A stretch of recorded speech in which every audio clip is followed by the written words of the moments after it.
Inireklamo na ni Deputy Speaker Rodante Marcoleta mga demonoy korap na opisyal sa pamahalaan. Kasama sa mga sinampahan ng kaso ang ilang matataas na opisyal na sina Jinggoy Estrada at Escudero at Kumar. Ayon kay Marcoleta, matagal na niyang sinusubaybayan ang mga gawain ng mga ito at ngayon lamang siya nagkaroon ng sapat na ebidensya upang isampang mga kaso. Aniya panahon na upang panagutin ng mga may sala at linisin ng gobyerno mula sa katiwalian. Samantala, nabalot ng kaba sina Jinggoy, Escudero at Kumar dahil sa posibleng pagkakasangkot nila sa susunod na mga imbestigasyon. Sa isang pahayag, sinabi ni Jinggoy na handa siyang harapin ng anumang kaso at patutunayan niyang wala siyang ginawang masama. Gayon din ang ipinahayag ni Senador Escudero na ito'y bahagi lamang ng politika at tiwalang siyang lalabas ang katotohanan. Sa kabilang banda, tumangging magbigay ng pahayag si Kumar, ngunit pinalagay na naghahanda na rin ito ng kanyang depensa. Patuloy ang pagsubaybay ng sambayanan sa mga susunod na hakbang ni Marcoleta at kung ano ang magiging tugon ng mga sinampahan ng kaso. Asahan ang mga update dito lamang sa aming programa.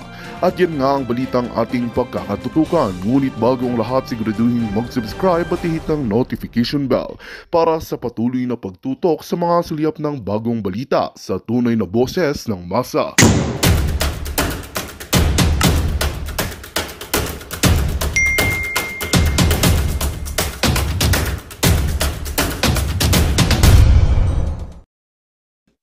Per advice of the presiding officer.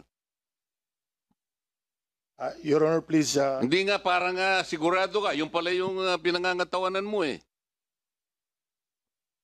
Opo. Bakit hindi mo nilagay certified urgent per advice of the presiding officer? Actually po yun ang matagal na naming practice. Pag sinabi po ng membro... Wala akong pakialam sa practice mo. Ang sinasabi ko ito, kasi mga dokumento ito eh. Nakapag-iinit ng ulo kasi ang kanina ka pa eh. Nilagay, minutes ito eh.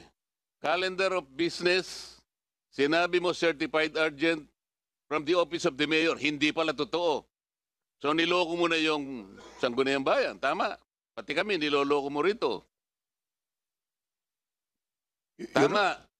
Tama o hindi? Wala po akong niloloko, sir. Ito yung nilagay mo rito eh. Sinasabi mo galing pala sa presiding officer. Bakit sinabi mo sa mayor? Pagkatapos sinabi mo uli, doon sa minutes na ito, the same date, January 14, 2020, certified urgent under the office of the mayor. Pangalawang panluloko na naman ito. Mr. Chair, ano ba ang ating rule kapag niloloko tayo? As of now, we have a quorum and it all depends on the members. Sinasabi ko sa iyo kanina pa eh. Dalawang panluloko na ito.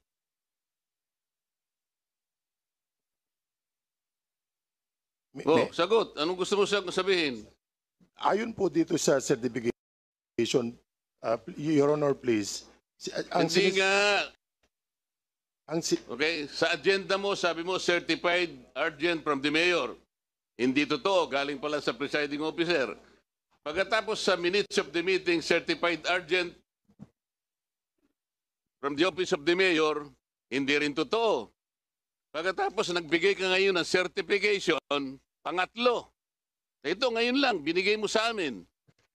Certified urgent coming from the office of the mayor. Pangatlo na to, Mr. Chair. Anong gagawin natin sa taong ito? Gusto sana kitang tanungin pero ayaw ko nang maniwala sa iyo eh. May I answer, Your Honor? Please. Oh. Opo. Ang banggit po sa akin ng presiding officer during that time, certified urgent yan under the office of the mayor. Kaya nga kinocover mo si mayor eh. Tingnan mo. Under the office of the mayor po ang sinasabi Kaya nga ko. kinocover mo siya. Ito, January 14, gumawa na kayo ng ordinance. Isipin mo, Mr. Chair, in agenda ng January 14, kinover na... Disagree with the vice mayor or any member of the council whether totoo po ang presentation nila So sa you akin. follow your bosses blindly? Honestly, kung ano po No. Do you follow your bosses blindly? Out of respect, yes, Your Honor. Out of respect? Opo. Kasi po, hindi ko So makukwestiyon. pwede kang magbulag-bulagan dahil sa pagrespeto mo sa kanila? I stand on the Kaya nga. So pwede kang makulong, di ba? Sapagkat pinagsinungalingan mo kami 3 beses. I hope Sa Biblia, nung tinanong si Apostol Pedro 3 beses na tumilaok ang manok, baka ganyan ang mangyari sa'yo. So magsasabi ka na ba ng totoo o hindi? Your Honor, please, yun po, ang lahat po ng sinasabi ko dito ay totoo because I am under Okay, oath, so Your Honor. totoo rin that there are at least 12 requirements na dapat sana ay kinuha nyo muna bago kayo nakagawa ng land conversion. Ang mga ito ay marami ito, pero ang 3 pinaka-importante: certification from the Department of Environment and Natural Resources stating that the land is classified as alienable and disposable. Certification from the Department of Agriculture as the total area of existing agricultural sugar lands. Certification from the Department of Agrarian Reform indicating that such lands are not distributed or covered by notice of valuation and CARP, blah, blah, blah. 12 po ang iba pang mga requirements. Kahit na wala itong requirements na ito, na-reclassify po ninyo yung lupa nung mag-asawang Lilibet Anicete at Fernando Anicete. Tama po. As per record, Your Honor, tama po, based on the So minutes sa of- mga tuwid, kahit wala pong requirements, ganun po kabilis sa loob ng isang araw lamang, sa kabila ng pagtatanggi mo na walang letter of urgency. Malinaw dito na binilisan po ninyo yung paggagawa ng resolution para lamang may sakatuparan ninyo yung land conversion kahit na walang necessary documents required by law. Tama po. Sir, yung Tama po. Opo. So yun, Mr. Chair, tingnan mo itong mga...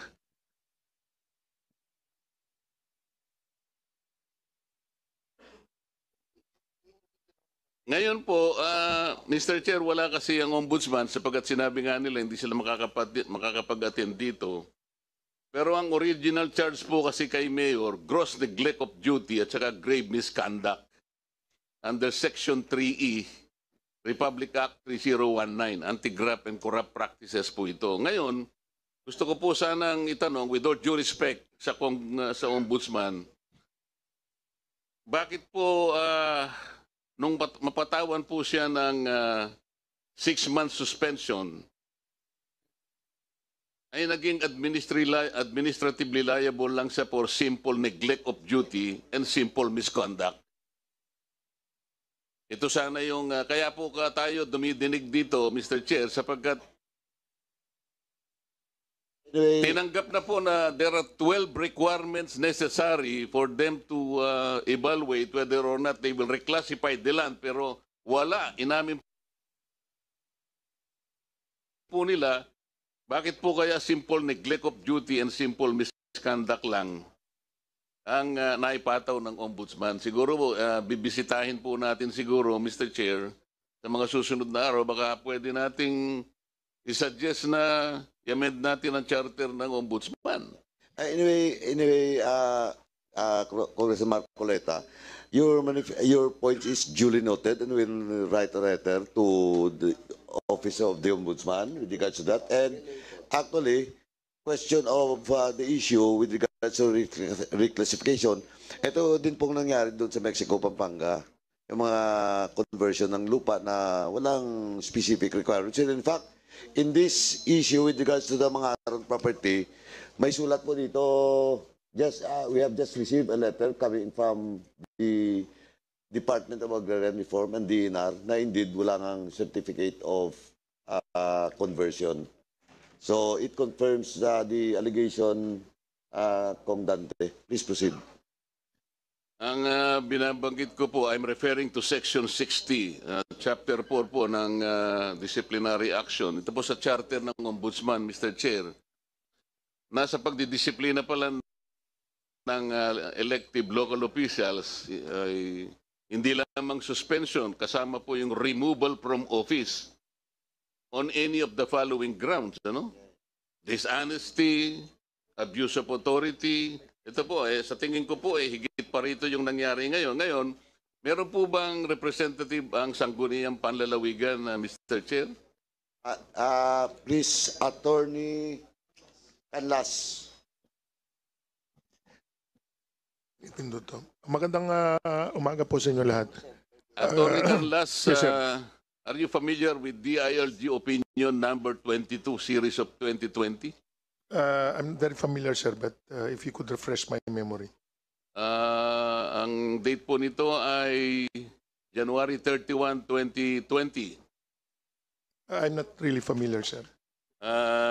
Ito po kasing circular na to, sa legal na opinion na ito po kasi, binabanggit, Mr. Chair, na yung pong probinsya ng Pampanga ay gumawa ng Memorandum Circular number 54, series of 1993, which is in connection with Section 20 of Republic Act 7160, na kung saan po ay ang Sangguniang Panglalawigan po may either approve or disapprove an application or for reclassification of agricultural lands. Halimbawa po, when the land ceases to be economically feasible and sound for agricultural purposes as determined by the Department of Agriculture. O kaya po naman where the land shall have substantially greater economic value. With these parameters, sir, maaari po ninyong tingnan, balikan nyo uli itong ginawa ng munisipyo ng San Simon. Base po rito sa parametro ng binabanggit ko pong dokumento sa inyo. Yes, sir. We will check our record, sir, if that ordinance is in compliance with that DILG opinion with respect to land reclassification. Thank you. Kanina po, Mr. Chair,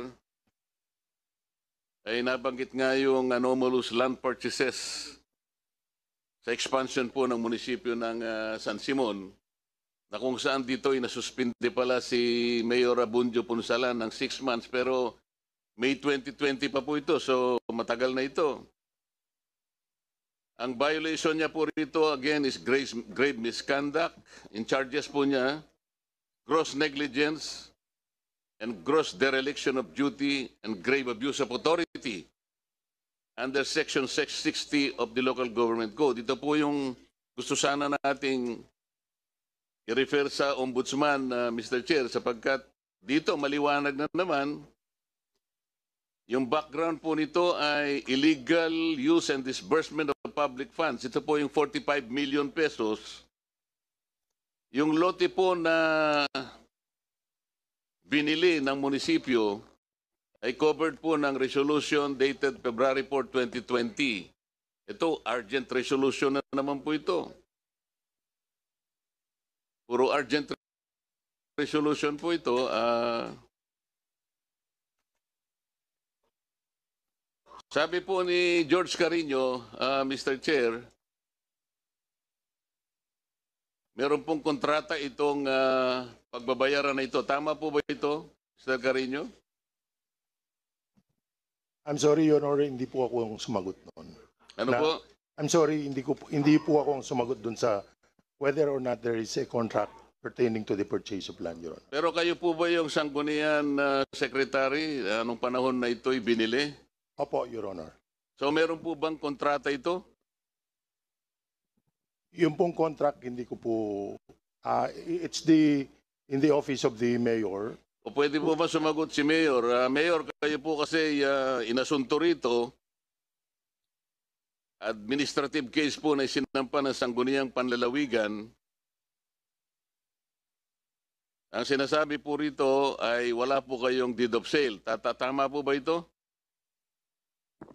Your Honor, hindi po tama. May kontrata po. May deed of absolute sale po kami.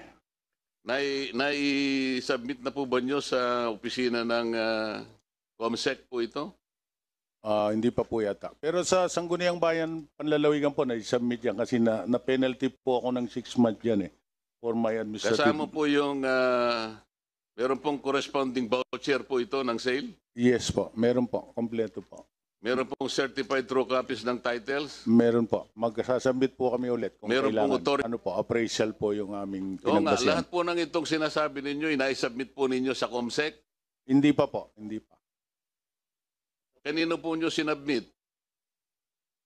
Sa Sangguniang Panlalawigan po during the hearing of the case.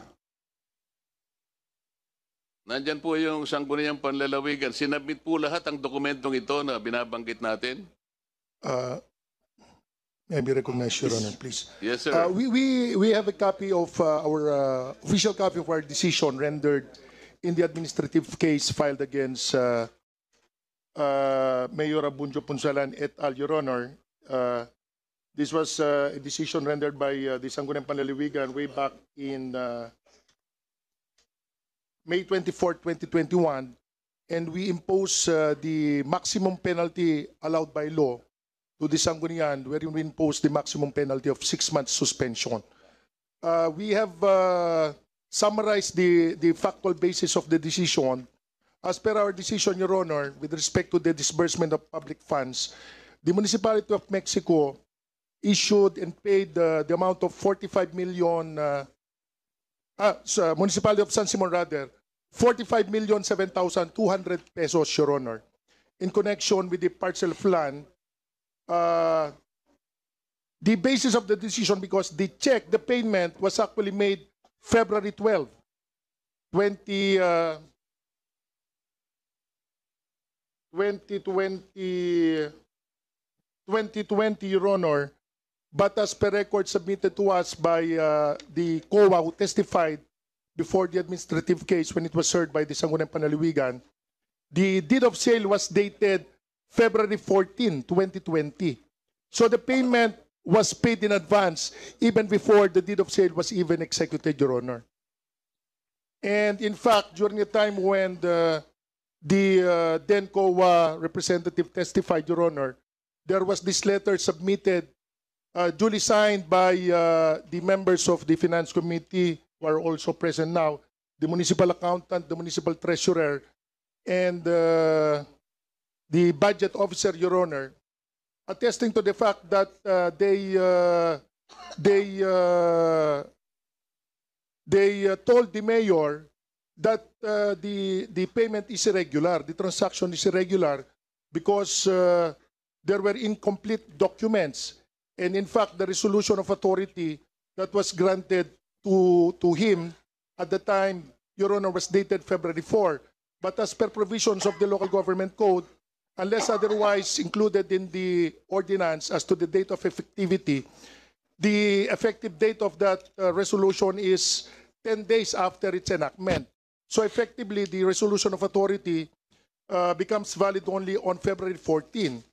But as per the evidence duly proved, Your Honor, the payment and the checks were issued totaling 45 million. The first check for 30 million was issued February 12. The succeeding 3 checks totaling 10,007,200 pesos were issued February 13.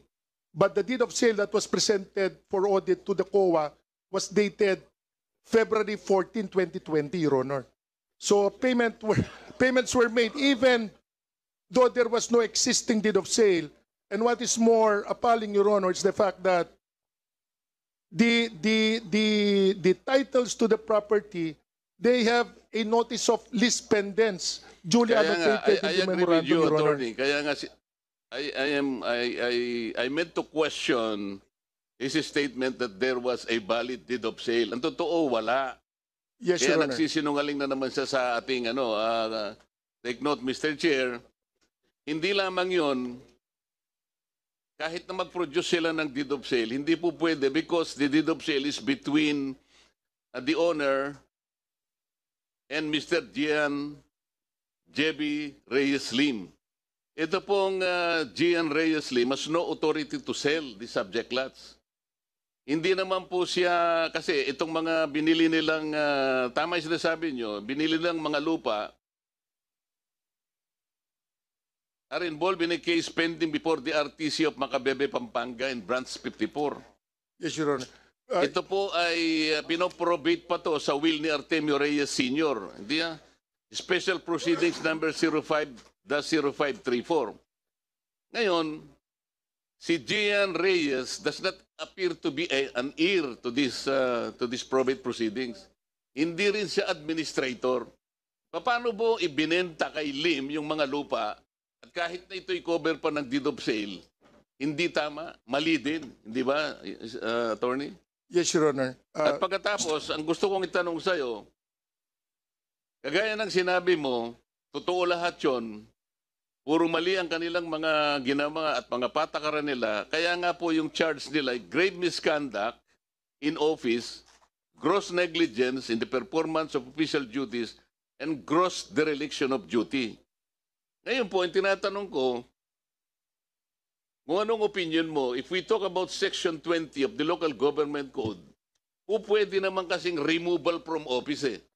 Bakit po ang ginawa ng local government ng Pampanga ay 6 months suspension? Anyway, Attorney, Yes, Your Art Honor. Intelligence Attorney and Congressman Marcoleta, before you proceed and answer the query of Congressman Marcoleta, let me acknowledge the presence of the good Congressman Cyril Sidugo, representing APIC Party List. Thank you. Please proceed, Attorney. Yes, Your Honor. The committee would have wanted, Your Honor, in the case to impose the maximum penalty of removal from office. But under present jurisdiction, jurisprudence, Your Honor, we are only allowed to impose the maximum penalty of 6 months, Your Honor. That's why our hands are tied with respect to the maximum penalty of 6 months, Your Honor. Anong jurisprudence ang sinasabi mo, attorney? I cannot just have the exact exact citation, Your Honor, but we do not have the Well, the authority. citation cannot be clearer than Section 60 of the Local Government Code. Ito supposedly, Your sinasabi Honor. nyo, We agree, Your Honor, but our hands are tied with there was this decision with respect to the maximum penalty imposable, Your Honor. kasi po In the next ulit-ulit na to eh. hearing, I can. Tingnan po ninyo, nag-reclassify sila, walang requirements. Kahit isa. Yes, Your Honor. Dito, bumili sila ng lupa, litigated pa under probate, at hindi naman kasangkot yung binayaran nila ng 45 million. Hindi pa po nyo na-appreciate itong nakalagay rito. Removal from office, Section 60, ang sinasabi po rito, abuse of authority is one of the grounds. Yes, Your Honor. I perfectly agree with you, Your Honor, but we are constrained by existing jurisprudence, Your Honor. I can cite the jurisprudence, but not today because I have to check the exact citation, Your At Honor. sinasabi niya, you were limited only to 6 months? Yes, Your Honor. Local governments, the Sangguniang Panlalawigan,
Magandang balita ang hatid namin sa inyo ngayong araw.